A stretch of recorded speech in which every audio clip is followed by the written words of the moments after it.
Bien, hoy día comenzamos con nuestra clase del curso de estudio bíblico de la Iglesia Bautista de Conchalí, lunes 10 de mayo. Parece increíble que ya estamos en mayo, celebrando ayer el Día de la Mamita, ya nos queda poco, un mes y medio para eh, el primer semestre. Ya imagínense lo que eso significa, cómo ha pasado rápido el tiempo. Lunes 10 de mayo, Teología Bíblica, la Sana Doctrina. Teología Bíblica, la Sana Doctrina. ¿Cuál es el propósito de este curso? Es de entender que la sana doctrina, que la teología bíblica no nos sirve solo para un conocimiento intelectual, sino que nos sirve mucho más que eso, nos sirve para la vida completa, para la vida integral de los creyentes, hombres y mujeres en Cristo. Hoy día pasamos a la lección número 3, que tiene como título La sana doctrina. Y en este tercer capítulo vamos a aprender que la sana doctrina sirve para la santidad. ¿Ya? La sana doctrina sirve para la santidad. Y el propósito ahí de la imagen, un poco ilustrar que es solo a la luz de Cristo, a la luz del Evangelio, que hombres, mujeres, niños, jóvenes pueden encontrar santidad, piedad, propósito para sus vidas, semejanza a Cristo. Así que recuerde que ya hemos visto dos aplicaciones de la sana doctrina. Uno, la sana doctrina sirve para el amor, que es lo que estudiamos las dos últimas semanas, para el amor práctico de la iglesia, de los creyentes de la iglesia hacia otros creyentes, y también la sana doctrina sirve para el amor de los creyentes hacia aquellos que están en el mundo, que aún están en la incredulidad. Así que espero que eso haya quedado bastante claro, el concepto y la aplicación. La sana doctrina sirve para el amor. Ahora vamos a ir un paso más allá, probablemente algo que puede sonar un poco más abstracto que el amor, porque el amor lo asociamos, lo relacionamos con las personas que nos rodean, con la familia, etcétera. Sin embargo, el concepto de la santidad es algo un poco más intangible, que es más intangible que el amor. El amor lo asociamos a ayudar, a la acción, a servir al otro. Pero ¿qué es lo que es la santidad? ¿Qué significa la santidad? Y eso es lo que queremos tratar de dilucidar y de aprender, ¿ya? Que el concepto de la santidad es algo mucho más tangible, más práctico, más real de lo que a veces incluso los evangélicos tenemos entendido. Y como estamos en un país de raigambre católica, ya católica romana, no sé si ahora, pero por lo menos desde la fundación de nuestro país. Entonces, siempre cuando hablamos de santos, de santas, de santidad, lo asociamos a conceptos que no son bíblicos, que no son para nada bíblicos. Entonces, cuando queremos conversar con otra persona, con un no creyente, y le queremos decir que en el fondo somos santos o que ellos pueden ser santos, como que nos da miedo utilizar la palabra, ¿no? Nos da temor porque como que asociamos la persona santa, ya sea un hombre o una mujer, como algo súper elevado, como algo inalcanzable, o como que se asocia a un grupo de hombres y de mujeres del pasado que fueron extremadamente santos o hicieron milagros, etcétera, ¿ya? Entonces, vamos a ver que la santidad realmente es un mandamiento de Dios para nosotros los creyentes. Y quiero comenzar a asociar algunas imágenes, ¿ya? Y yo quiero que usted participe. ¿Qué se le viene a la mente con esa imagen? ¿A qué cree que puede estar relacionada esta ilustración? Si obviamente estamos hablando de la santidad. No, a Moisés. ¿Ya quién habló? Yo, hermano Raúl. Hermano Raúl, sí, que no estoy viendo aquí los videos, estaba viendo la visual. Ya, ¿y por qué dice usted, hermano Raúl, que es Moisés? Por la zarza ardiente. Ya. ¿Y por qué yo estaría mostrando la zarza ardiente relacionado con la santidad?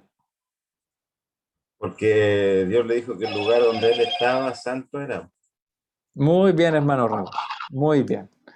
Contesta ahí nomás el teléfono. Puede ser una llamada urgente. No, no, no, sí. Ya. Bien, muy bien. Entonces, si volvemos ahí a nuestra visual, efectivamente, los creyentes que conocemos la Escritura, sabemos que en ese lugar de... ¿Se recuerdan cuál es el nombre del monte? Tiene dos nombres. Oreb, El monte Oreb y también el monte que yo lo enseñé en el curso de Éxodo. Ahí, Sinaí, ¿ya? Recuerde que el monte Oreb y el monte Sinaí es el mismo monte, o por lo menos el mismo lugar geográfico, donde Moisés es llamado por Dios, o el ángel de Jehová desde la zarza que ardía pero no se quemaba, y posteriormente es el mismo lugar, Oreb, Sinaí, donde Moisés sube para recibir el decálogo, los mandamientos e instrucciones de Dios. Bueno, así que aquí recuerde, como dijo el hermano Raúl, cuando Moisés se acerca y le habla el ángel de Jehová, le dice que saque su calzado. ¿Por qué? Porque esa tierra donde va a pisar es tierra santa. Ya, sigamos. Ya el hermano Raúl ya ahora ya no nos ayuda más. Ya, por lo menos aquí en la figurita, en la foto. Ya, ¿qué se nos viene ahí a la mente con respecto a la santidad? ¿Qué podría ser ese dibujo? ¿Quién se atreve?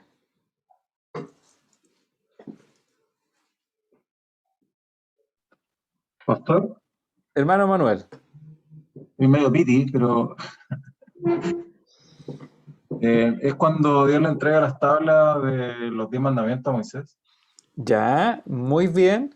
¿Y qué es lo que usted ve en la imagen? Obviamente este no pretende ser una foto de hace 5.000 años, ya es una ilustración, pero ¿qué es lo que ve usted en la imagen? No Ya no. alcancé a verlo todo. Ah, ya, sí, es que espere, que dejé de compartir. No estábamos viendo nosotros. Ya, póngase los lentes nomás. Veo menos.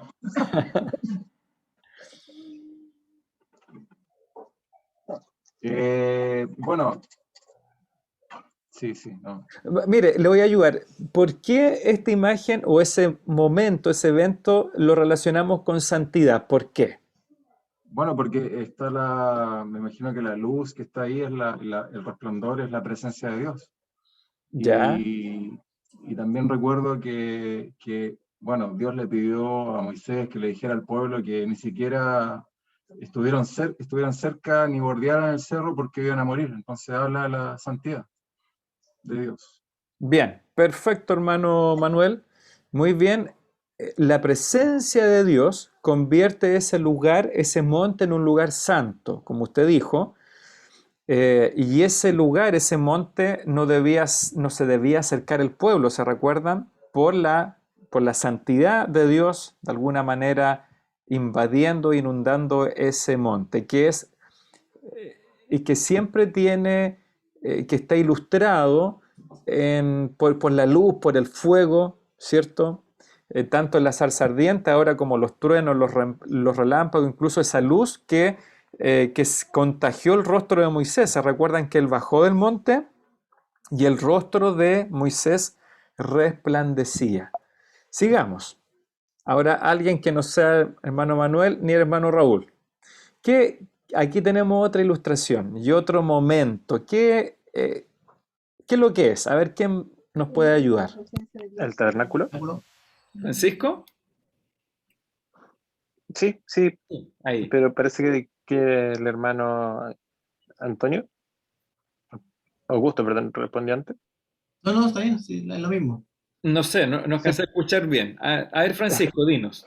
sí, yo sostuve que es el tabernáculo, que se expresaba en una nube cuando el pueblo de Israel tenía que recoger y trasladarse. Muy bien. Y Sí, ¿y por qué este lugar lo asociamos a la santidad o a lo santo? porque el tabernáculo, al igual que el templo de Jerusalén, tenía un lugar santo donde podía entrar, permanecer los sacerdotes, pero tenía un lugar santísimo, que justamente era la presencia de Dios, donde estaba Dios y solamente podía acceder en principio Moisés, y a través de Moisés se comunicaba Dios al pueblo de Israel, pero cuando intentaron entrar otras personas que no fueran las autorizadas, no fuera Moisés o después el sumo sacerdote, derechamente morían, porque estar en la presencia de Dios para un pecador es la muerte. Bien, gracias hermano Francisco. Ya este lugar en general representa también la presencia y la santidad de Dios, por eso los límites, ya, y no solo lo interno, sino también lo externo. Gracias hermano Francisco, y a ver si el hermano Augusto ahí, ahora que habló en antes, ahí nos puede ayudar. ¿Qué es lo que es eso, hermano Augusto? ¿O qué es lo que ve usted?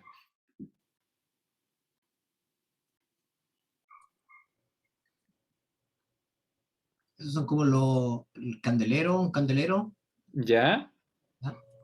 Sí, sí, Y perfecto. ¿Y qué lugar son esos? ¿Recuerda cómo se llaman esos lugares dentro del tabernáculo, del campamento que les mostré acá? Es el campamento externo. Lo que estamos viendo ahora es aquí adentro, un corte transversal. ¿Se recuerda qué nombre reciben esos dos lugares? no me acuerdo bien. A ver, alguien que pueda ayudarnos ahí, ¿cómo se llaman esos dos lugares? Lugar santísimo, Muy bien, hermana Vidalia. ¿Y cuál de los dos sería el lugar santísimo? ¿El de la izquierda o el de la derecha? el de acá, el de donde están los candelabros, porque ahí está puesta el arca. Ya. ¿Está segura? Sí, pastor, sí. Ya, está segura. A ver, alguien que tenga otra respuesta. Pastor, Izquierda. eh, Hermano Oriel. sí, el propiciatorio y el otro es el lugar santo donde podía entrar solamente el sumo sacerdote. Ya. Entonces, ¿cómo se llaman esos dos lugares? Porque aquí tenemos, se supone, la cortina o el velo, ¿ya? ¿No es cierto? Ahí está el género. Entonces, ¿cuál sería el lugar santo y el lugar santísimo? El lugar santísimo debería ser donde está bien digo, el tabernáculo, donde aparecen los ángeles, ¿Ya? y bueno, y el otro es el propiciatorio, como no me acuerdo cómo se llama, el lugar santo, el que Ya. está al lado. Ya. ¿O no? Entonces, Sí. sí, sí, mire, Sí. la idea acá es llegar a este concepto de lo santo, de lo santísimo. Y efectivamente, como lo dijo nuestra hermana Vidalia, después el hermano Oriel complementó, aquí tenemos todo esto, es el tabernáculo, la parte de adentro de la carpa misma. La derecha, yo espero que ustedes estén viendo aquí mi derecha, es el lugar santo, ¿ya? Y aquí a la izquierda es el lugar santísimo. Todos estos elementos que usted ve acá, incluso el candelabro o la menorá, como se le llama aquí con las velitas, no eran velitas ya, era el aceite que se quemaba. Todo esto aquí es el lugar santo y el lugar izquierdo donde está el propiciatorio, el arca del pacto, el propiciatorio aquí arribito, esta bandeja, y estos se supone son los ángeles que están ahí tapando con sus alas. Ese es el lugar santísimo. En español, pero en hebreo es el santo de los santos. Es decir, si usted va a ir al nombre en hebreo, este es el santo y este es el santo de los santos. ¿Ya? Es decir, era el lugar santísimo. Bien, a ver, otro hermano u otra hermana, ¿qué es lo que estamos viendo acá en esta ilustración? Precisamente ahora ya no es el tabernáculo, sino que es el templo. ¿Ya? Le voy a ayudar yo en los tiempos de Cristo, ya es un lugar mucho más grande y majestuoso que el tabernáculo, la tienda, el campamento. ¿Qué evento, qué está sucediendo acá en esta imagen? Es parte de la cortina, cuando Cristo eh, consumado es, dijo, y se partió la cortina. Ya.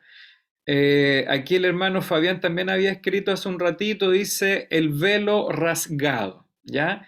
El velo, como dice también ahí nuestra hermana Raquel, aquí se supone que donde está este sacerdote, el que yo estoy mostrando con la flechita, estaría dentro del lugar santo y después del velo, que ya era muy alto en el templo de Herodes, este no es el templo de Salomón. El templo de Salomón, recuerde que fue destruido por Nabucodonosor.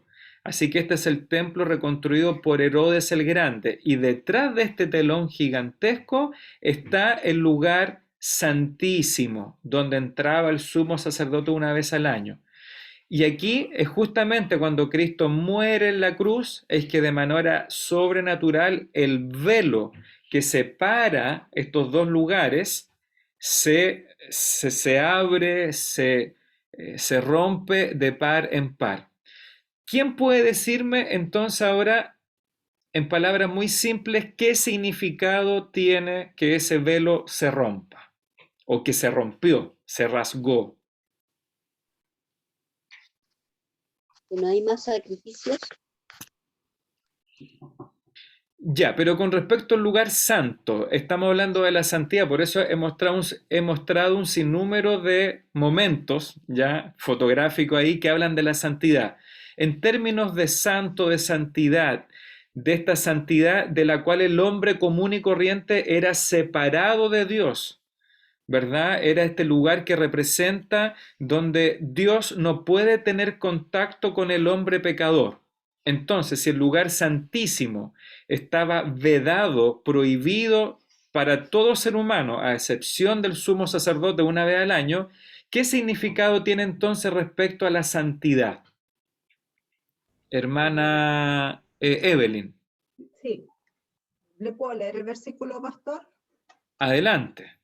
Está en Hebreos 10, 19, así que dice, así que hermanos, teniendo libertad para entrar en el lugar santísimo por la sangre de Jesucristo, por el camino nuevo y vivo que Él nos abrió a través del velo, esto es, de su carne. Por tanto, cuando este velo se rasga, nosotros tenemos la oportunidad de entrar al lugar santísimo, ir a la presencia de Dios a través de Cristo, por su sangre derramada en la cruz.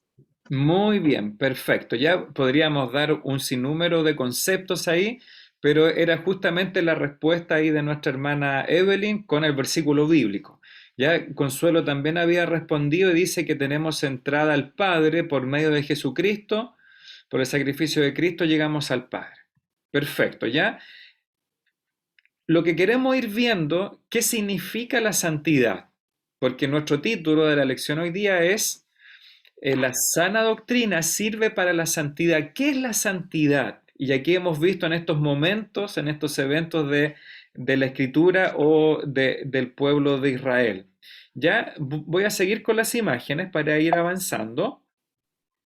¿Qué representa esto? Obviamente esto es una pintura que está representando, está ilustrando otro momento que nos habla de santidad, en contraste al ser humano o al pecado del ser humano.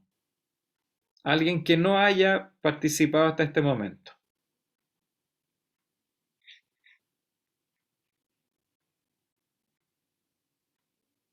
¿Qué podría estar pasando en esa imagen?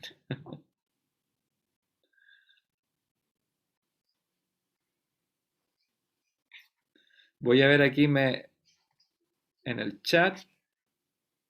Isaías, ya, Fabián respondió Isaías. ¿Y qué pasó ahí con Isaías, Fabián? El carbón encendido, ¿no? Sí, es mi mamá. Ya, ya, la hermana Ana María. Ya, a ver, le escuchamos, si puede decir qué significa eso. ¿Pusiste ahí? Sí, cuando El carbón encendido cuando le va a quemar, le dice algo que le va a poner en la boca a Isaías, una cosa así. Ya, muy bien. ¿Puedes aportar algo más, Fabián? sí, en la visión de Isaías, cuando él ve a Dios en su trono y se siente inmundo de estar ahí. Y dice precisamente eso, que hay de mí que soy hombre de Sí. labios inmundos, y habito en Ah, pueblo de sí. labios inmundos, y ahí Dios lo santifica por medio de ese carbón como ilustrante. Perfecto, muchas gracias Fabián y a su mamita la hermana Ana María. Entonces lo que pretende esta imagen es ilustrar ese momento cuando Isaías es llamado por Dios, tiene esta visión sobrenatural donde él ve a Dios o ve a este anciano de días, ¿verdad? Sentado sobre un trono con sus faldas, sus pies ahí hacia abajo, estos serafines o querubines que están protegiendo los que tienen señalas, y es tanta la santidad, es tanta la luz que percibe Isaías en esta visión que él se siente absolutamente inmundo, se siente pecaminoso. Él dice, yo soy de labios inmundos, yo vivo en un pueblo de labios inmundos. Él entonces es capaz de percibir el contraste en la oposición entre la santidad de Dios y su oposición a la santidad de Dios porque es pecador. ¿Y qué es lo que hace Dios? Por medio de este ángel lo purifica, lo aparta, lo consagra para lo que posteriormente le va a llamar. Y finalmente, ¿qué es esta imagen? Esta ya no es tan difícil. ¿Qué es esta imagen? ¿Por qué esta imagen podría estar relacionada con la santidad?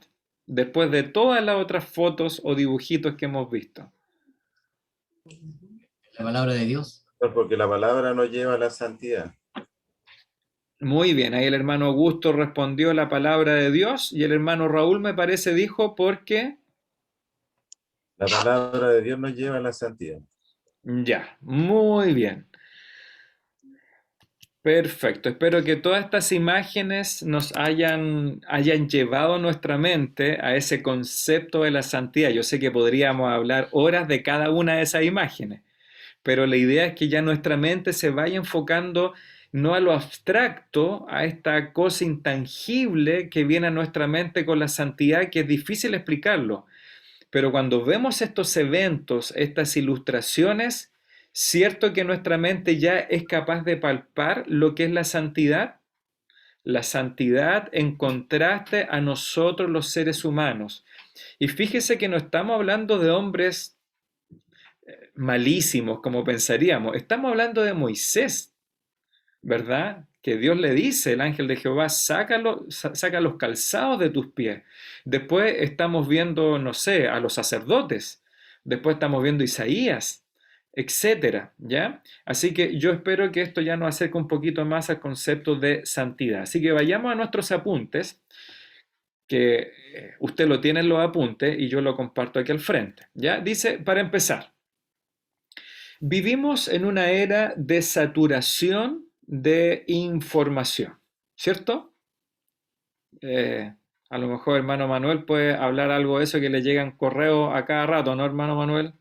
De su jefe, el trabajo ahí. El Pablo también nos hablaba el otro día, Pablo Gallego. Ojalá a los otros hermanos le llegaran correos con negocios, ¿verdad? Con clientes, pero vivimos en una era de saturación de información, correos electrónicos, los blogs, ya que nos llegan por doquier. Si usted tiene Facebook, llega un montón de información para que usted haga clic y esté todo el día leyendo noticias, farándula, información, recetas de cocina. También los mensajes de texto, ¿o no? De hecho, el WhatsApp a veces nos está sonando todo el día, con los apoderados, con el grupo del pasaje, con los hermanos de la iglesia, el grupo de siervos que tenemos, con los clientes que le piden delivery a los que trabajan en eso. También en Twitter, yo no sé si alguien tiene Twitter, ya que ya es medio fome como para nosotros, entre otras cosas. Todo esto suman cantidades inmensas de información que diariamente pasan por delante de nuestros ojos. Ahora, ¿cuáles son algunos ejemplos de información que tú te encuentras habitualmente? Y aquí viene la pregunta, que tienen poco o nulo impacto sobre tu vida. ¿Tiene algún ejemplo tu hermana o hermano de información que te llega todos los días, que te acosa, digamos, pero que no tiene ni un impacto sustancioso en tu vida? ¿Tiene usted algún ejemplo de información que le llega, que pasa por sus manos, sus ojos, que no tiene impacto? Vamos, ilumíneme, por favor. O a nadie le llegan estas cosas, a nadie le llega información. Pastor, A mí por el Facebook me llega esta información. Ya, ¿y tiene impacto en su vida esa información que le llega? No solamente, digamos, más que nada porque uno se vio en la obligación de bajar estos medios, ¿ya? Porque yo antiguamente no tenía mi Facebook, pero nunca lo tomaba en cuenta. Era mi hijo el que más se metía, pero yo por lo menos no me llamaba la atención, pero con esta pandemia como que nos vimos obligados a bajar las aplicaciones, ya sea de Facebook, WhatsApp, no sé, yo sé, también está Instagram, que también los jóvenes utilizan mucho hoy en día, pero a mí más lo que me llega es por Facebook. Instagram no lo uso, no me llama la atención y no causa ningún impacto. De repente lo que usted envía, no sé, ahí yo me pongo a escucharlo nuevamente y trato de buscar lo que más me pueda beneficiar en mi vida, pero lo que no, lo desecho nomás, lo desecho. Bien, gracias hermano Raúl ahí por responder, por ayudarnos a participar. ¿Quién más recibe? Bueno, aquí Francisco nos dice que los correos informativos dice que son absolutamente irrelevantes. Ya, gracias por la honestidad ahí, Francisco. Fabián también, dice Fabián, los panfletos de propaganda política que dejan en las puertas. ¿Alguien lee esos panfletos? ¿Alguien lee los concejales, el alcalde? Que lata, gastan tanto dinero en eso y nadie los lee. Bien, buen aporte, Fabián. pero Y ellos no lo gastan, son nuestros impuestos por el financiamiento de la política. Gastan nuestra plata. tienes razón, Francisco. Yo me quedé, parece, antes de la reforma esa. ¿Ya? Así que sí, efectivamente son nuestras plata ahí que se gastan porque después ellos reembolsan. También dicen los WhatsApp de Valle Grande. ¿Ya? No sé, Valle Grande vende, Valle Locampino vende, Quilicura vende, Conchalí vende. Qué lata. Y ya. Ahora hagamos otra pregunta más. ¿Sí? Sí, quiero hacer un alcance con referente a este tipo de informaciones de las plataformas, ya sean Facebook, YouTube, etcétera. Estas plataformas manejan un sistema que se llama inteligencia artificial, lo que quiere decir que según lo que nosotros veamos, lo que nosotros no estamos interesados en verlo, por ejemplo, si yo empiezo a buscar ofertas por ejemplo, una máquina de soldar o lo que sea, me va a empezar a llegar mucha información con referente a eso que yo ya no lo deseo, solamente lo empecé a mirar. Pero estas plataformas lo que buscan son las preferencias que uno tiene, porque es algo que va con el mercado, ¿me entiendes? O por nuestros gustos, ya sea música, ya sea propaganda, o seguir a alguien en especial. Por ejemplo, si yo lo sigo a usted en YouTube, siempre me va a aparecer usted en YouTube, lo último. ¿Me entiende? Entonces, hay como dos cosas. Hay cosas que nos sirven y cosas que no nos sirven dentro de estas plataformas. Y por eso hay que ser muy cuidadosos con lo que estamos mirando, con lo que estamos viendo, con lo que estamos leyendo. Y nos pueden perturbar muchas veces estas cosas. Yo, por ejemplo, lo he hecho en buscar información, por ejemplo, con referente a la escritura, y todos tienen muchas veces opiniones distintas y diferentes. Así que eso yo puedo acotar con referente a este tipo de plataformas e informaciones que nosotros recibimos. Muy bien, muchas gracias Miguel por esa clase ahí sobre cómo funcionan estas páginas, ¿verdad? La inteligencia artificial, los algoritmos. Por eso yo no le pongo me gusta a casi nada, porque si le pongo me gusta, le estoy dando información al sistema y después me publica cosas que a veces no quiero. Así que le pongo me gusta a mis puros videos en YouTube nomás en el canal. Pastor, Gracias hermano Miguel. Sí, Claudio, hola, ¿cómo está? Buenas noches. buenas noches. Hola, hermano, buenas noches. Pastor, me escucha fuerte y claro, ¿cierto? Sí, fuerte y claro. Sí, igual, un poco acotando esto también, igual, a uno le llegan innumerables correos, WhatsApp, el WhatsApp comunal, el WhatsApp del pasaje, etcétera, y el WhatsApp del colegio.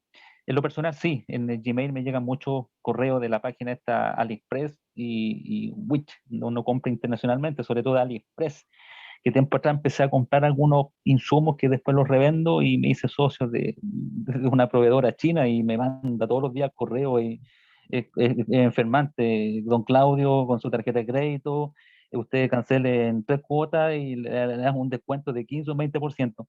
Es cosa de todos los días, que de repente esas cosas igual nos van como desenfocando de ciertas cosas, pero como le digo, pastor, no me dan mayor relevancia, tampoco no los tomo mucho en cuenta, prefiero obviamente enfocar mi energía, mi espíritu, mi alma en otras cosas más que en este tema de que a uno le fomenten algo que igualmente es materialismo y consumismo en el fondo, pastor. Bien, gracias Claudio ahí también por tu aporte. Segunda pregunta, que estamos viendo la introducción solamente. Respecto a esto de la información que nos llega, ahora veámoslo de un lado positivo. ¿Qué información concreta o qué idea en particular ha cambiado radicalmente tu vida? Un ejemplo, ¿ya? ¿Qué información concreta o qué idea en particular ha cambiado radicalmente tu vida versus esta información que nos llega que tiene nulo impacto para nosotros? No siempre, ¿ya? Pero la mayoría de las veces.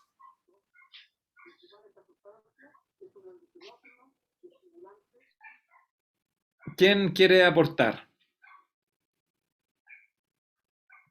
En contraste. Pastor, Claudio.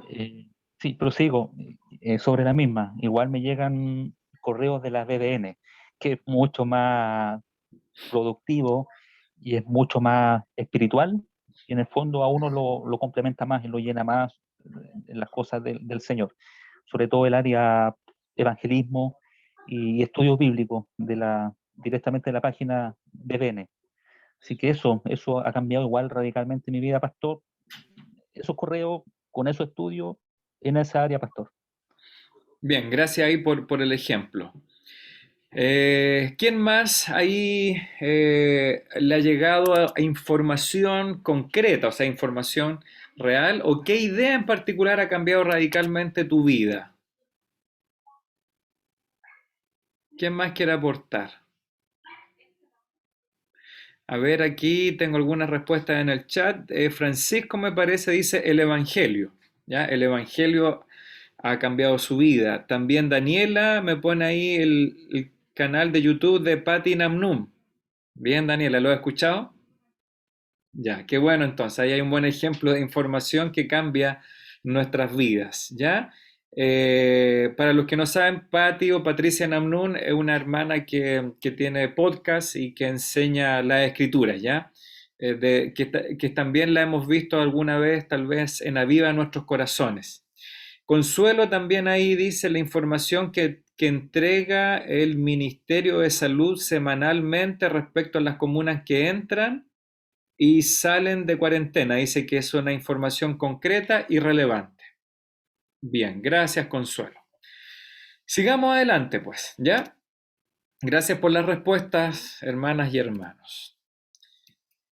Para empezar, en este estudio vamos a considerar cómo un tipo específico de información, que en este caso es ya la sana doctrina, voy a subrayarlo ahí con un cuadrito, espero que lo estén viendo. ¿Se ve, no es cierto? Sí. Ya, ahora no estamos hablando ni de los panfletos de René de la Vega. Yo el otro día vi un letrero de René de la Vega y yo les dije a mi niña que René de la Vega antes era cantante. Y le mostré el video antiguo de René de la Vega, ya como una canción con un título que no quiero decir ahora. ¿Ya? Y mis niñas no podían creer que el alcalde de Conchalí antes cantaba, con un video súper raro así, bien freak. ¿Ya? Así que ahora no estamos hablando de información como la propaganda política, humanista, no. Ahora vamos a considerar un tipo específico de información, en este caso la sana doctrina, que tiene el propósito de parte de Dios de producir un impacto drástico y eterno en nuestras vidas como cristianos. ¿Ya? Concretamente, como está ahí abajo en otro color, concretamente hacernos crecer en santidad. Entonces, lo que queremos ver nosotros es que la sana doctrina, que está aquí, ¿cierto? Estoy marcando ahí con amarillo, la sana doctrina tiene un propósito. ¿Y cuál es el propósito? Hacernos crecer en santidad. Hacernos crecer en santidad. Así que la sana doctrina, que obviamente está formada, informada, fundamentada en las Escrituras, tiene un propósito que es eterno, ¿ya? Un propósito drástico y eterno, concreto, que es hacernos crecer en santidad. La sana doctrina, todo esto usted lo tiene en sus apuntes, ya los que yo le envié hace tiempo. La sana doctrina es el medio principal por el que los cristianos crecen en santidad, por el que los cristianos crecen en santidad. Y la santidad es el objetivo de la sana doctrina. Yo sé que hay aquí alumnos y alumnas bien aplicados que leen esto durante la semana y espero que traten de darle la vuelta a estas frases, ya a estas definiciones. Pero voy a repetirla. La sana doctrina, la teología bíblica, la enseñanza, recuerde que surge de las Escrituras. Es un medio o el medio principal por el que los cristianos crecemos. Ya voy a marcarla aquí nuevamente. Por el que los cristianos crecemos en santidad. Y la santidad es el objetivo de la sana doctrina. ¿Se recuerda que era lo mismo con el amor? El amor bíblico, el amor ágape, el amor filial. En este caso, la sana doctrina tiene un objetivo, y el objetivo es la santidad de los creyentes. Y eso es lo que queremos desarrollar en esta clase. Juan 17, yo no sé cuánto habrán leído Juan 17, ¿cuántos leyeron Juan 17? Perfecto, ahí veo varias manitos levantadas, y me imagino que lo leyeron completo, ¿no? Sí, porque era leer del 3 al 19 era muy poquito, y yo creo que Juan 17 es uno de los capítulos bellos, ¿ya? Bellos de la Escritura. Es un texto maravilloso. A mí me gusta mucho el Evangelio de Juan. Y el capítulo 17 es como de esas cumbres, ¿ya? Es como el Everest del Evangelio de Juan. En Juan 17 Jesús ora por sus discípulos. Está orando por su círculo más cercano, ¿ya? Así comienza la oración. Comienza primero por sus discípulos. Para hacer una correcta interpretación del texto, tenemos que entender eso. Jesús ora por sus discípulos en vista de su inminente muerte y resurrección. Recuerden, ya para los que no saben, no han estado tal vez en otros mensajes o estudios, en Juan capítulo 13, Jesucristo está en su última noche con los apóstoles. Juan capítulo 13. Hasta el 17, 18 son un par de horas. Es decir, tenemos varios capítulos que tienen el propósito de profundizar en esas últimas horas de Jesucristo con sus apóstoles. Entonces, en Juan capítulo 13, por ejemplo, Jesucristo participa de la última cena con ellos, lava sus pies. Después de la cena van al huerto de Getsemaní de los Olivos y Jesús les da un discurso o les enseña las últimas cosas que Él quiere dejar. como yo ya lo he ilustrado tantas veces en la iglesia, especialmente cuando participamos de la cena, que son las últimas horas de vida de Jesucristo. Y como toda persona que tiene ese privilegio de pasar unas últimas horas en conciencia con sus seres amados, quiere decirles lo más importante a quienes van a quedar con vida. Y eso es lo que hace Cristo. Juan capítulo 13, 14, 15 y 16, Cristo le está diciendo las últimas cosas en vida a sus apóstoles. Después de esa conversación, Jesucristo se va solo al monte o al huerto y ora. Y eso, Juan 17, es una oración por sus discípulos, sabiendo que quedan pocas horas para morir y un par de días para resucitar. Después de orar, que Dios los guardara en su nombre, tal y como Jesús mismo los había guardado en el nombre de Dios, continuó diciendo, y ahí vamos a leer ahora Juan capítulo 17, ¿ya? Así que si usted tiene su Biblia o quiere leer al frente, yo voy a compartir la escritura. Voy a compartir la escritura aquí para leer con un poquito de énfasis. Usted sabe que a mí me gusta leer con énfasis para ir explicando y aplicando al mismo tiempo, ¿ya? Espero que nadie me acuse que le estoy agregando a la escritura, ¿ya? Ni que le estoy quitando cuando leo de esta manera. Ya, Juan capítulo 17. Voy a hacer crecer un poquito la letra. Ya, voy a leer. Juan 17. Estas cosas habló Jesús. Todo lo que está atrás de la oración. Juan 13, 14, 15 y 16. Estas cosas habló Jesús. Y levantando los ojos al cielo, dijo: Padre, la hora ha llegado. Glorifica a tu Hijo para que también tu Hijo te glorifique a ti. Cristo está refiriéndose a él mismo como el Hijo. Dice Jesús al Padre Celestial, versículo 2, como le has dado potestad o poder o autoridad sobre toda vida. ¿Y cuál es el propósito de esa autoridad que Dios le dio? Para dar vida eterna, el mismo Cristo, a todos los que les diste vida eterna.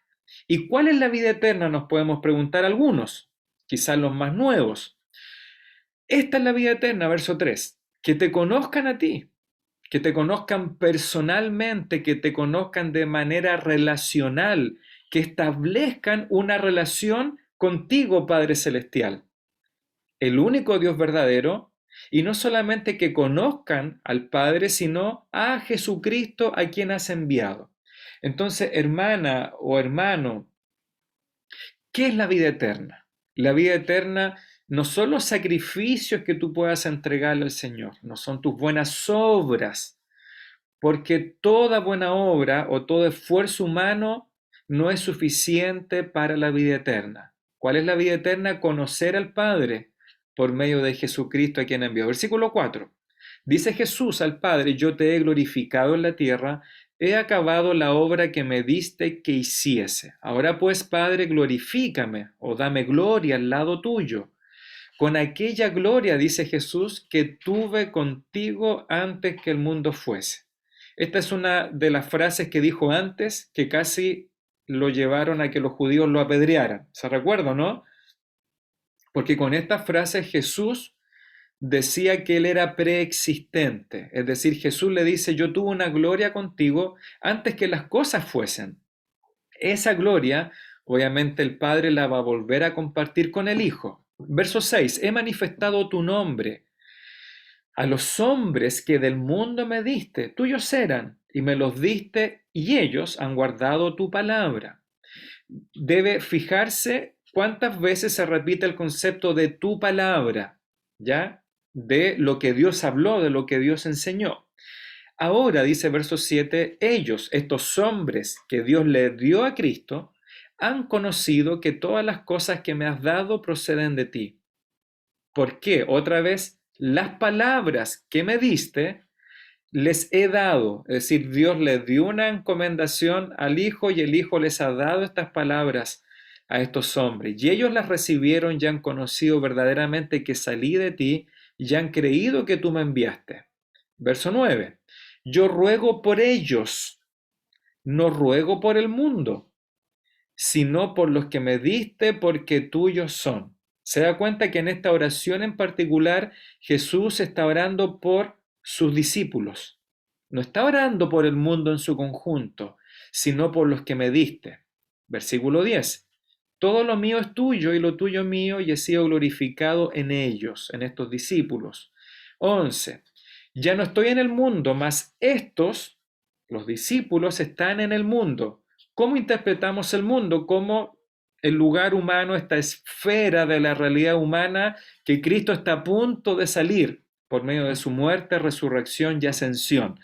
Pero ellos están en este sistema humano, pecaminoso contra Dios. Padre Santo, a los que me has dado, guárdalos en tu nombre para que sean uno, así como nosotros, el Padre y el Hijo, son uno. No en el sentido unicitario, como creen algunos pentecostales y otros grupos eclesiásticos, ¿verdad? Como que no hay diferencia, no hay Padre, ni Hijo, ni Espíritu Santo. No, está hablando de la unidad del Padre y del Hijo. Verso 12, cuando estaba con ellos en el mundo, y yo los guardaba en tu nombre, a los que me diste yo los guardé, y ninguno de ellos se perdió, sino el hijo de perdición, que era Judas, para que se cumpliese la Escritura. Y aquí viene nuestro texto de la clase. Pero ahora voy a ti y hablo esto en el mundo, ahí donde Cristo vivió esos 33 años casi, para que tengan mi gozo cumplido en sí mismo.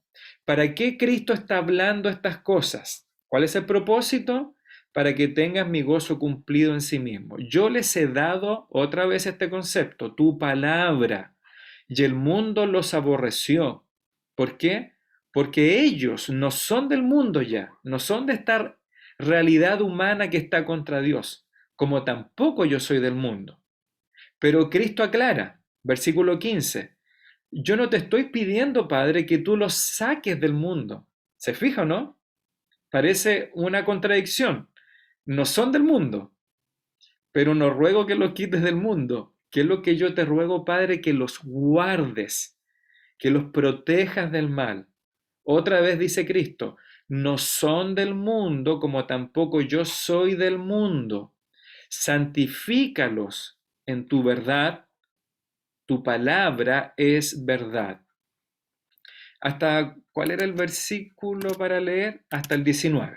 Como tú me enviaste al mundo, así yo los he enviado al mundo, por ellos yo me santifico a mí mismo para que también ellos sean santificados en la verdad. Aquí está la clave. Cristo le pide al Padre, santifícalos en tu verdad. ¿Y cuál es la verdad? Tu palabra es verdad. ¿Ya? Aquí tenemos este texto maravilloso, bello, hermoso, profundo, espiritual, lleno de amor de Cristo por sus discípulos. Si usted sigue leyendo, se da cuenta que después Cristo cambia el foco de ruego. Dice, ahora ruego por los que van a creer por las palabras de estos discípulos. Y ahí estamos todos nosotros, ¿verdad? En un sentido exacto de la interpretación, Cristo también ruega por los que vamos a creer por la predicación apostólica.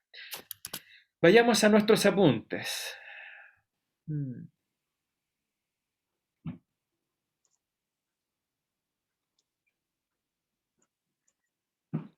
Esperemos un poquito que me dice que mi computador ya está lleno y me está grabando el video. Voy a ver qué puedo borrar.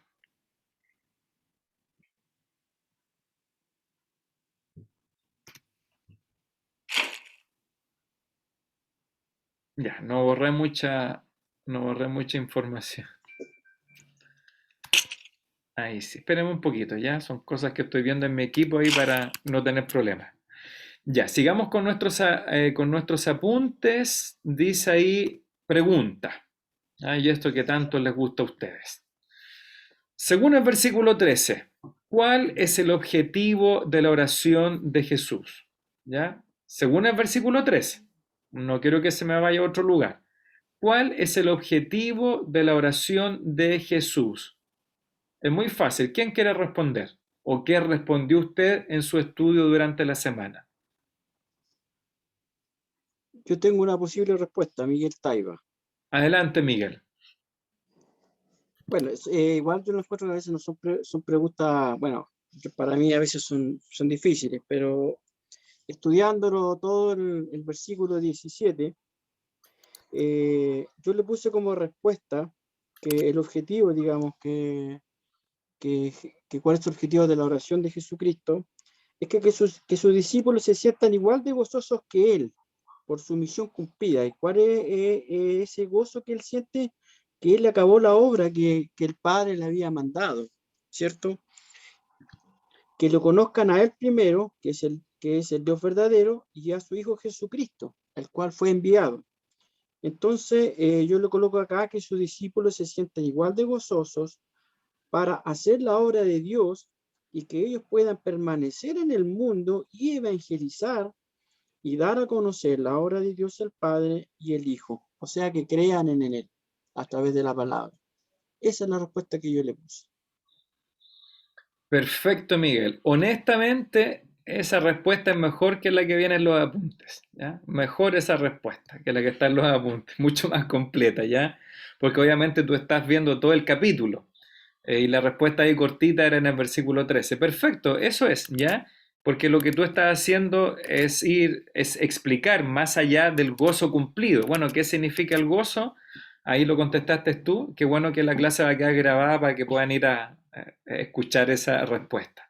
¿Alguien más puede aportar algo? ¿Cuál es el propósito o el objetivo de la oración de Jesús?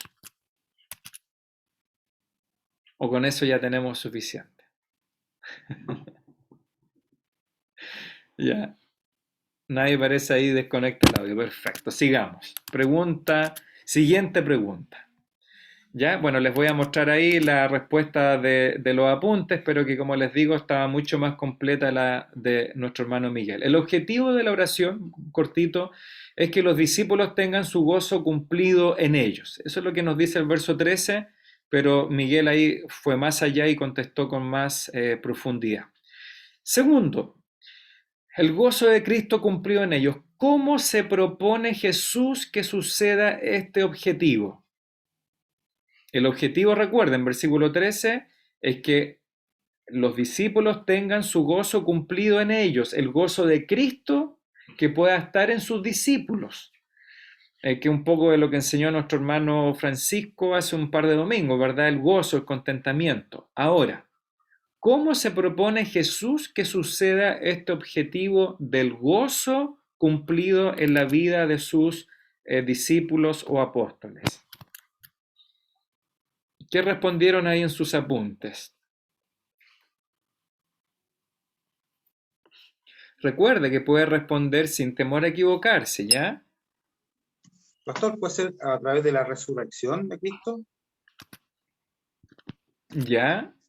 A ver, explica un poquito más, hermano Oriel. Se ve interesante eso. Es que dice, a ver, ¿cómo se supone que Jesús, que suceda este objetivo? Yo pienso que a través de, bueno, él dice que es por la palabra, ¿cierto? Que fue entregada, pero también, como decía el hermano, a través del cumplimiento de la palabra y por la resurrección de Cristo. Bueno, eso pienso yo que podría ser una respuesta a través de eso. Bien, hermano Oriel, usted ahí dio dos respuestas, ¿verdad? A través de su palabra y obviamente con el poder de la resurrección. Muy bien, hermano Oriel, gracias. ¿Alguien más tiene otra respuesta o parecida o diferente a cómo se propone Jesús que suceda este objetivo según los versos 13 y 14?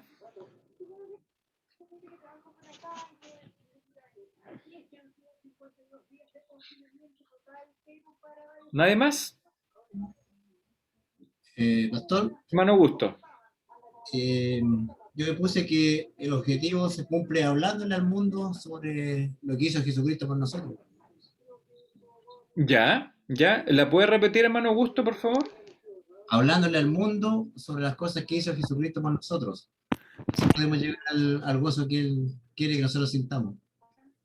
Muy bien, gracias, hermano Augusto. Yo voy a leer ahí el verso 13 y 14 nuevamente para que lo tengan en mente.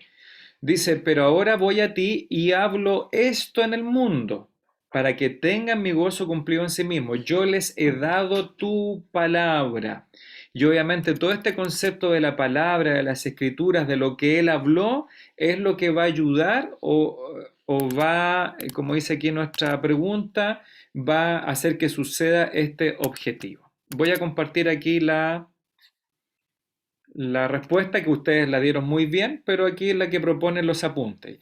Jesús tiene el propósito de que sus discípulos tengan su gozo cumplido en ellos por medio de las cosas que Él ha hablado en el ministerio terrenal que tuvo aquí en la tierra, en el mundo. Es decir, por medio de su aceptación de toda su enseñanza y la obediencia a ella, incluyendo esta misma oración. ¿Se fijan? De a poco vamos llegando a la sana doctrina, a la enseñanza de Cristo. Aquí alguien también me puso en el chat, me parece, no sé si alcancé a leer, me puso la predicación. Sí, Miguel ahí aportó, ya la predicación, la enseñanza en este caso. ¿Cómo va a suceder este tema del gozo en ellos y en nosotros? Por medio de aceptar toda la enseñanza de Jesucristo, la obediencia a esta enseñanza, incluyendo esta misma oración. ¿Ya? Vamos a ir a la pregunta número 3. ¿Qué le pide Jesús al Padre que haga en el versículo 17? Vamos a leer el versículo 17 que todos conocemos. Dice 17, santifícalos en tu verdad, tu palabra es verdad. Con eso en mente, ¿qué le pide Jesús al Padre que haga en el versículo 17? Pastor. Claudio.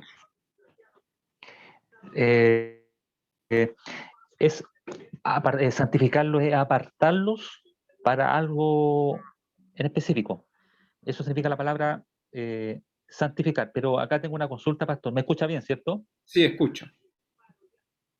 Mire, me remonto años atrás en la iglesia de mi pastor Elías Guanulaf.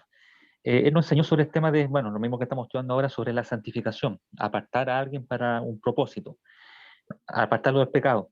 Pero nosotros cuando recibimos a Cristo, nuestra naturaleza espiritual fue regenerada, pero no aún así la naturaleza carnal. Entonces, ¿cómo entender bien eso, pastor, que Dios nos aparta para un propósito, pero aún está la naturaleza pecaminosa ahí? Ya, ¿puedes repetir otra vez tu pregunta, Claudio, por favor? Claro, si bien es cierto que el Señor nos santifica, o sea, nos llama, nos aparta del pecado para algún propósito o algo en específico, entonces se entiende que cuando uno recibe a Cristo, nuestra naturaleza espiritual es regenerada, recibimos a Cristo y al Espíritu Santo en nuestro corazón, pero la naturaleza carnal, pecaminosa, aún sigue batallando en nuestro cuerpo, como dice Pablo, miserable de mí, ¿quién nos liberará de este cuerpo de muerte? Entonces, si Dios nos aparta para algo, nos aparta del pecado, ¿cómo eso entonces que sigamos ahí en nuestra naturaleza igual, humana, pecando igual? Gracias, Claudio. Es muy buena la pregunta, muy interesante, ¿verdad? Que son nuestras dudas que surgen ahí de este llamado de Dios a la santidad y qué es lo que pasa, ¿verdad? Con esta naturaleza pecaminosa. Voy a tratar de contestarla en los pasos siguientes, ¿ya? Para seguir adelante y después tengo una gráfica y ahí, cuando explique esto, voy a tratar de contestar ahí la pregunta, Claudio, ¿ya? Dice aquí otra de las respuestas, que seamos santificados mediante su palabra. Ahí Daniela aporta qué es lo que pide Dios a Dios, Jesús en el verso 17, que seamos santificados mediante su palabra. Y la hermana Vidalia, porque lo único que quiere es que seamos santos. Muy bien, muy buenas respuestas, ¿ya? Entonces, aquí vamos a comenzar a explicar lo que es la santidad, porque primero la estábamos mencionando y obviamente surge la duda. Santificar algo, en el lenguaje bíblico, santificar algo, cualquier cosa, puede ser un instrumento, una herramienta o una persona, significa poner aparte o dedicarlo a un propósito específico. Que una persona sea santificada significa que esa persona, y ahí lo remarco, lo encuadro, significa que esa persona sea separada del pecado y dedicada totalmente a los propósitos de Dios. ¿Ya? Entonces ahora queremos explicar la santidad no desde el concepto católico romano, ¿ya? Que es lo que todos tenemos como de la cuna en Chile, ¿verdad? Los santos, las santas, las virgencitas, el Padre Hurtado y todo eso, y como que santo asociamos a alguien con un circulito aquí de luz arriba, ¿ya? Pero ¿qué significa santificar en el lenguaje de Dios? Significa, como dice acá, se lo voy a marcar para que no nos perdamos, ¿ya? ¿Qué significa que algo o alguien sea santificado?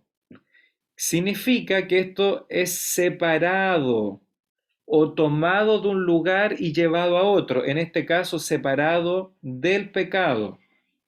Y un propósito o un significado positivo, dedicado totalmente a Dios. Entonces yo estoy aquí viendo, no sé, a Susi, ¿ya?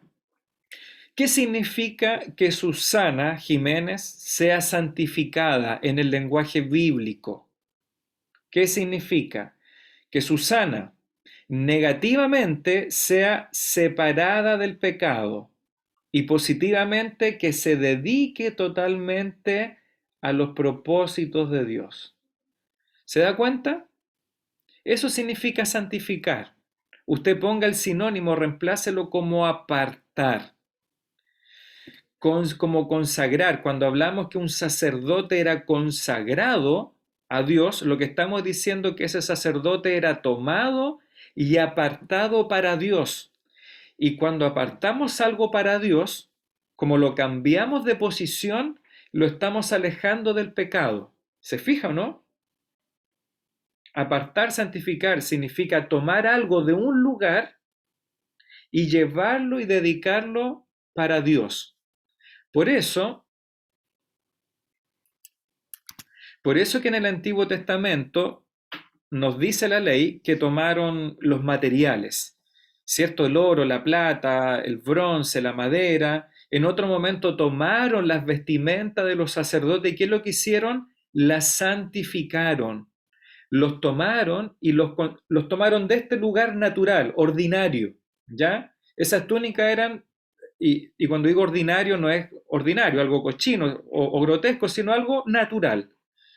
Esas vestimentas los sacerdotes eran de la misma tela, de lino, de algodón, no sé, que era toda la ropa. Pero al tomarla y llevarla a este lugar, eso era santificar y consagrar. Generalmente lo hacían rociándolo con la sangre de un cordero o con un aceite, etc. Los sacerdotes levitas los tomaban de este lugar ordinario, común y corriente, ¿ya? Y los consagraban a este otro lugar para que sirvieran a Dios. Los apartaban del pecado, de lo ordinario, de lo natural, y lo consagraban a un lugar especial. Eso es santificar, apartar. Si usted se fija, de alguna manera, dice aquí la hermana Vidalia aporta como Samuelito, como Samuel, fue dedicado desde el vientre de su madre al Señor. ¿Sí? Yo creo que está buena la ilustración, hermana Vidalia, como Samuel fue apartado, consagrado para Dios desde pequeñito. ¿Ya? Miren lo que dice aquí en el texto bíblico en Corintios 6:11, que está propuesto en nuestros apuntes. Y estos erais algunos. ¿Qué es lo que éramos? Voy a buscar aquí el contexto, ¿ya? Lo que dice que éramos algunos. 1 Corintios 6. Dice, mire, versículo 9, 1 Corintios 6, 9. ¿No sabéis que los injustos no heredarán el reino de Dios? Bueno, ¿quiénes son los injustos? Dice, no erréis, ni los fornicarios, ni los idólatras, ni los adúlteros, ni los afeminados, ni los que se echan con varones, ni los ladrones, ni los ávaros, ni los borrachos, maldicientes, ni estafadores, ninguno de ellos, de los cuales éramos nosotros antes, ¿o no? O sea, aquí no se trata de los pecados más espectaculares o menos. Todos hemos tenido avaricia en nuestro corazón, ¿ya? O hemos sido maldicientes. Bueno, todos estos, dice, no heredarán el reino de Dios. Y estos, versículo 11, y esto erais algunos, pero ya habéis sido lavados. Esto es dramático, ¿no? O sea, esto es una buena noticia. ¿Quién dice amén? Si estuviéramos en el templo, debería retumbar el templo, ¿no? Con un amén así y levantar las manos y decir, amén, Señor. Esto éramos nosotros, ¿ya? No podíamos heredar el reino de Dios. Y esta es la buena noticia del Evangelio. El Evangelio nos denuncia, nos acusa como impotentes, incapaces de entrar al reino de Dios. Pero Pablo dice, esto éramos, pero ustedes han sido lavados. Y mire la frase siguiente de Pablo, habéis sido santificados, habéis sido justificados en el nombre del Señor Jesús y por el Espíritu de nuestro Dios. ¿Se fija o no?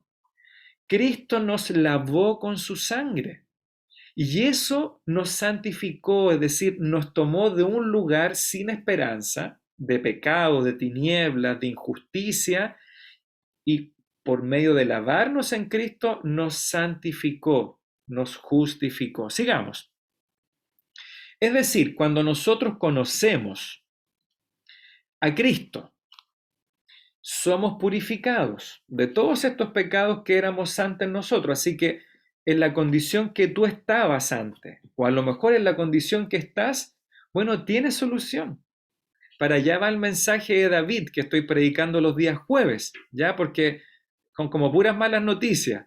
Pero David obtuvo redención a pesar de lo grave de su pecado, ¿no es cierto? De estar con Betsabé, que era la mujer de otro hombre, de cometer este homicidio, de mentir, de encubrir.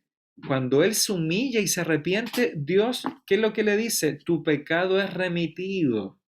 Esa es la buena noticia. Es decir, cuando nosotros conocemos a Cristo, estoy leyendo ahí en la pantalla, somos purificados. Se nos da, y aquí va un poquito también la respuesta de Claudio y la que otros puedan tener, se nos da una nueva naturaleza y se nos aparta para el servicio a Dios. También nos enseña que estamos siendo, se fija, que estamos siendo, es un continuo, un progresivo continuo, estamos siendo santificados, o reemplacemos la palabra, estamos siendo apartados según crecemos en la victoria sobre el pecado y en la obediencia a Dios.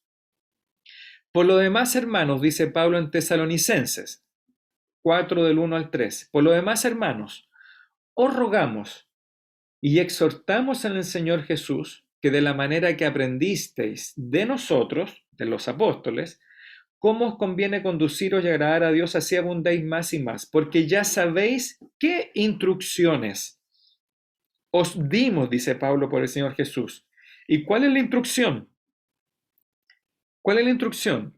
La voluntad de Dios, pues la voluntad de Dios es vuestra santificación. Y ahí después sigue con una serie de cosas que significa la santificación. Ya se fijan, hermanos y hermanas que están aquí, ¿cuál es la voluntad de Dios? Nuestra santificación. ¿Y qué es lo que es la santificación? Apartarnos, conducirnos en dirección a la semejanza de Cristo Jesús. Es un progreso. El otro día conversábamos, yo no sé si aquí está el joven o el hermano, pero conversábamos con el hermano sobre cómo conocer la voluntad de Dios, ¿ya? Y generalmente estamos preguntando, ¿cuál es la voluntad de Dios para mi vida? Pero si la voluntad de Dios es clara, lo dice Pablo, ¿no? La voluntad de Dios es vuestra santificación. Entonces, cuando tenemos que tomar decisiones, las decisiones ya sabemos cuál es la voluntad de Dios. Es todo aquello que nos debe llevar a la santidad o caminar hacia lo que Dios quiere para nosotros. Entonces, por ejemplo, hay un joven soltero o una señorita soltera. Entonces ella se pregunta, no sé, tengo 3 muchachos, ¿verdad?, que quieren casarse conmigo. No sé, estoy dando una exageración, ¿ya? O al revés también puede ser. ¿Y cuál es la voluntad de Dios? Bueno, Dios no te va a decir el nombre ni el apellido. Ya te ha dicho que lo que tú tienes que buscar es aquello que te santifique, aquello que te lleve en la dirección de agradar a Dios o de ser semejante a Cristo. Entonces, sin esos 3 postulantes, ¿verdad?, o candidatos para un futuro matrimonio, bueno, uno de ellos es no creyente, el otro es creyente, pero más o menos, y el otro un súper creyente, así muy espiritual, y etcétera, pero de verdad, no esos creyentes espirituales que son de cartón nomás, que a veces son de cartón para conquistar a la señorita o al revés. ¿Ya? Entonces, ¿qué es lo que te va a ayudar a tu santidad o a crecer espiritualmente? Bueno, tú ya sabes la respuesta, ¿no?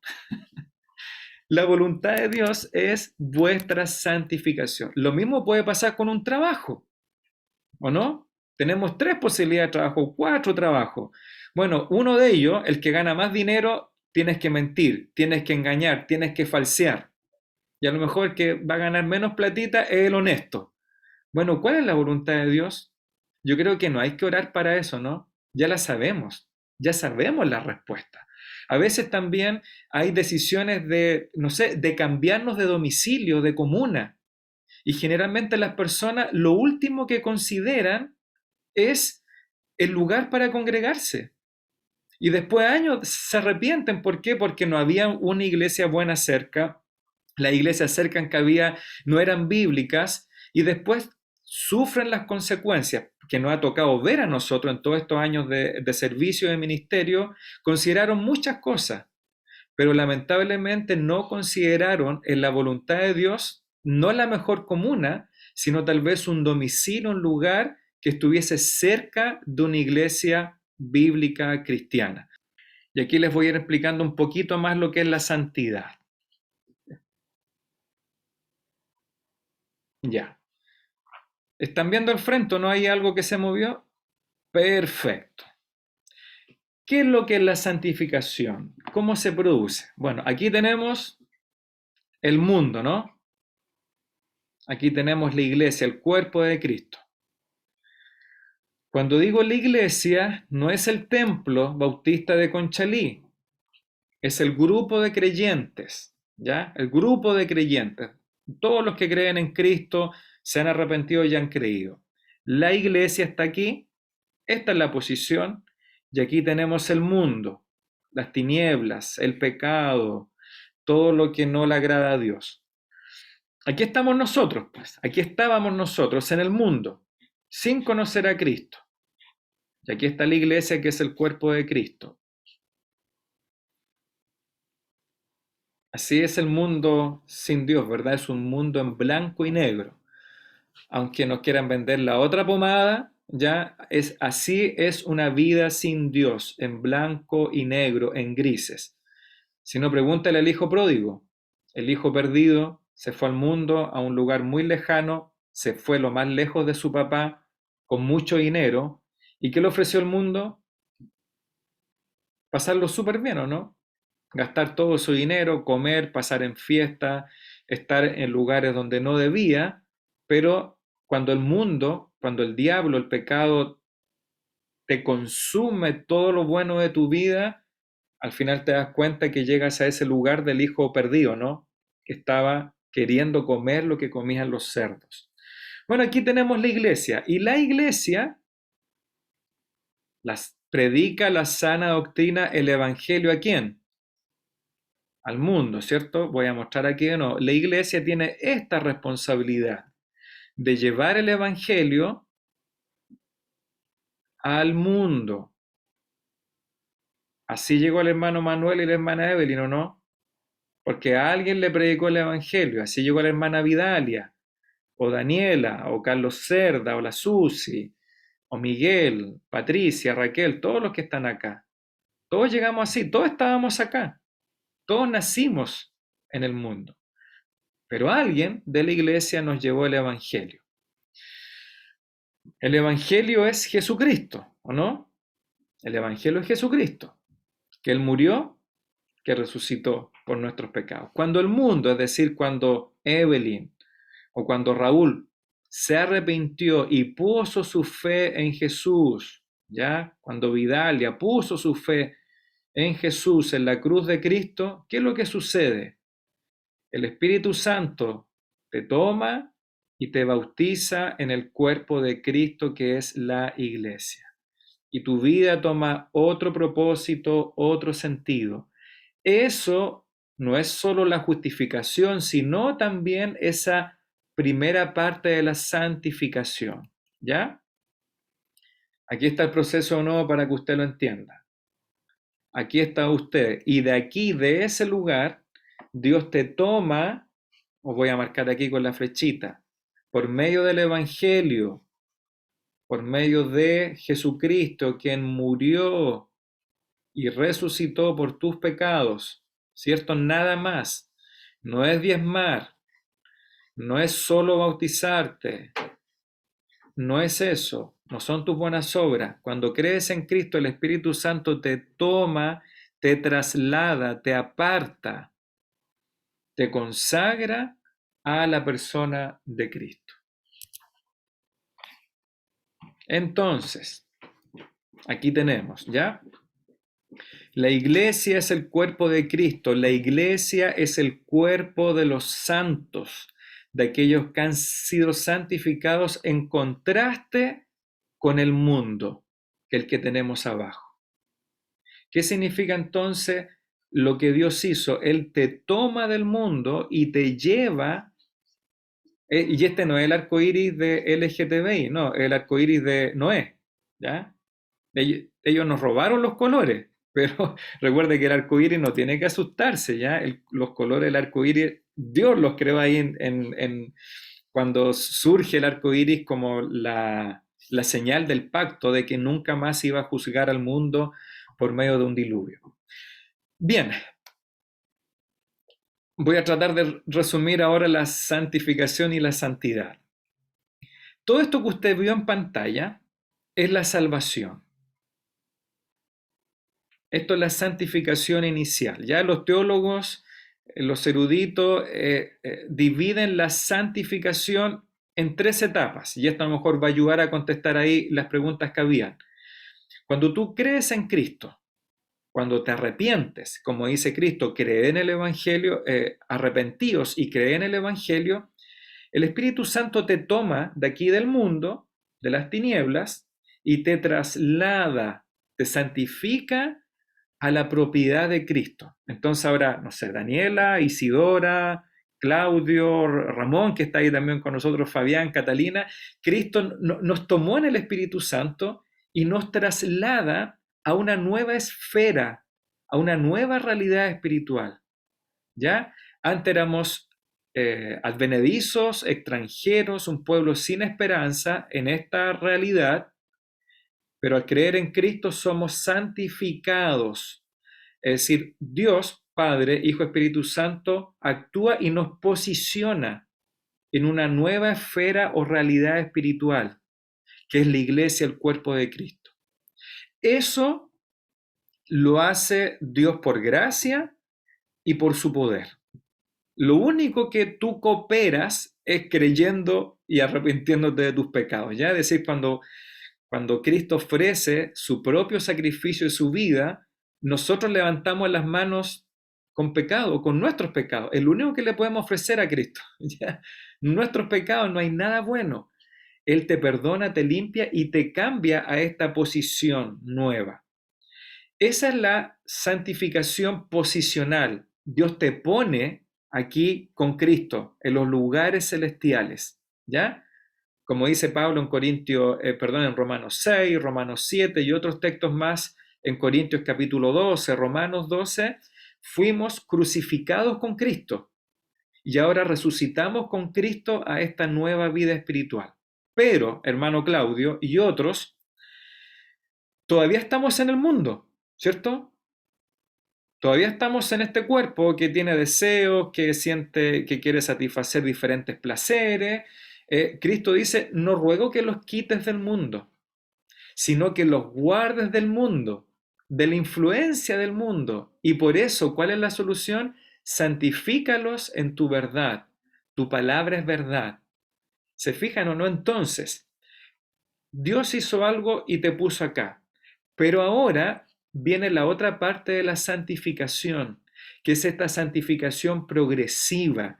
Y esto es sinergético.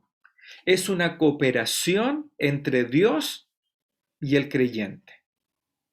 No la salvación Dios y Cristo obviamente hizo todo por nosotros, pero la santificación a Dios le plació que fuese una colaboración entre Dios, que ya hizo todo por nosotros, y ahora te ha dicho a ti, Claudio, ¿ya? A mí, Rodrigo, a ti, Francisco o Carlos que están ahí, nos ha dicho a nosotros, mi voluntad es que tú te santifiques. Y así lo dice, por ejemplo, Hebreos capítulo 12, aquí lo tengo para leerlo, dice, seguid la paz con todos y seguid la santidad, sin la cual nadie verá al Señor. ¿A quién le pide que seamos santos? A nosotros. Y tenemos que colaborar con esa santidad. En otro momento le dice a Timoteo, ejercítate para la piedad o ejercítate para la santidad. Pedro también dice, sed santos, porque yo soy santo. ¿Se dan cuenta? Entonces, de alguna manera, Dios no nos perfeccionó ahora. Ya, hermano Claudio, y cualquier otro ahí que pueda tener la pregunta, por algo que Dios quiso, nos dejó en la tierra, nos dio una nueva naturaleza, pero aún está batallando dentro de nosotros la naturaleza humana pecaminosa. Y Dios ha querido dejarnos a nosotros la responsabilidad de ir matando esta naturaleza pecaminosa. Por eso dice que tenemos que crucificar, ¿verdad?, nuestro viejo hombre. Aunque morimos con Cristo en la cruz, pero de alguna manera Dios quiere que nosotros sigamos mortificando el pecado, no nuestro cuerpo. Ya como les dije el lunes pasado, el cuerpo no es el problema, es nuestro corazón. Los que están escuchando los mensajes el día jueves saben, es el corazón. Y hay ciertos elementos, herramientas y medios que Dios nos dejó para ser santos. Hay varios, pero uno de ellos es la oración, la palabra y la iglesia. Es decir, el creyente que no ora difícilmente va a ser semejante a Cristo. El creyente que no lee las Escrituras, que no las estudia, que no medita en ellas, difícilmente va a ser santo como Cristo o parecido a Cristo. Y el que no se congrega, difícilmente también va a llegar a la santidad. Yo me pregunto, ¿cómo pueden haber creyentes que no se congregan? Es decir, la santidad es contagiosa. Si tú te congregas con buenos hermanos y hermanas, la santidad se contagia, se pega, ¿ya? Espero que me entienda usted la metáfora. De hecho, la santidad bíblica, la santidad de la que habla Dios, era algo que se contagiaba. De hecho, habían cosas que tú las tocabas y te transmitía santidad, igual que el pecado. ¿Se recuerdan que el pecado es visto como la levadura? Si hay pecado en tu vida, este empieza a crecer, igual que esta figurita de la manzana podrida, que lo que hace, empieza a podrir todo a su alrededor. La santidad es contagiosa, se transmite, estoy hablando coloquialmente. Por eso que cuando participamos de una iglesia, de una buena iglesia, es decir, no una iglesia donde están todos peleando y donde todos murmuran, ¿verdad? Y al final es un infierno y no una iglesia. Cuando tú estás en una buena iglesia, los hermanos, ¿qué es lo que hacen? Te llevan o no a ese lugar de santidad, te empujan y te dicen, no sé, hermano Carlos, ¿cuándo vamos a ir a evangelizar a la posta? Bueno, y Carlos a lo mejor no tiene ganas, pero se contagia, ¿verdad? Dice, ya, bueno, vamos nomás. O hermano Ariel, ¿cuándo vamos a ir a evangelizar ahí al parque? Como lo hacen los jóvenes. Y hay varones que van con los jóvenes, ¿o no? ¿Por qué? Porque eso hace la iglesia. Te lleva, te empuja, te contagia. hacia la santidad, hacia ese caminar hacia Cristo o hacia la semejanza de Cristo. Las mujeres te van a empujar a eso, ¿no? Cuando las mujeres se juntan los días martes, bueno, cuando se juntaban en el templo, ¿verdad? Se empujaban entre ellas, se ayudaban. Lo mismo pasa con la oración, con la lectura de la palabra y con estas cosas que tenemos como los cursos, como las reuniones, ¿ya? Así que vamos a seguir la próxima semana. Nos quedan varias preguntas, la 4, la 5 y así sucesivamente. Así que les ruego que lean los apuntes, que contesten, que reflexionen y de esta manera también la próxima semana usted puede responder, puede aportar y tiene preguntas ya de antemano. No sé si alguien quiere preguntar o aportar algo a esto. ¿Fue muy enredado la explicación de la santidad o le quedó un poquito más claro? Pastor, ¿puedo compartir un versículo con respecto a lo que estábamos recién hablando? Adelante. En 2 Corintios 7:1 dice, así que, amados, puesto que tenemos tales promesas, limpiémonos de toda contaminación de carne y de espíritu, perfeccionando la santidad en el temor de Dios. Perfecto. Anoten ese versículo ahí en sus apuntes ya, un muy buen versículo de aporte a los que leímos en Corintios 6, Tesalonicenses, anota ahí por favor, segunda carta a los Corintios, capítulo 7, verso 1. Ya lo voy a leer yo de nuevo. Amados, tenemos tales promesas, limpiémonos de toda contaminación de carne y de espíritu, perfeccionando la santidad, ¿ya? Es decir, santificándonos en el temor de Dios. Tremendo texto, gracias hermano Augusto, estaba fuera de mi radar ese versículo, ¿ya? No lo tenía en mi radar ahí de la santificación. Mire, y hermano, esto es lo que yo quiero que ustedes entiendan.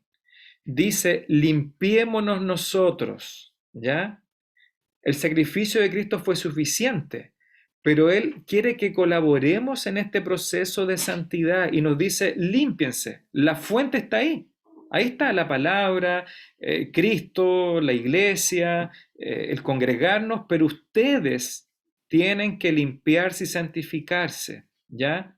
Por eso que es tan triste cuando uno escucha, y voy a hablar de pastores, de hombres, que cuando han pecado, han caído, le echan la culpa a Dios. Parece que nunca entendieron, ¿verdad?, que la santificación es responsabilidad nuestra.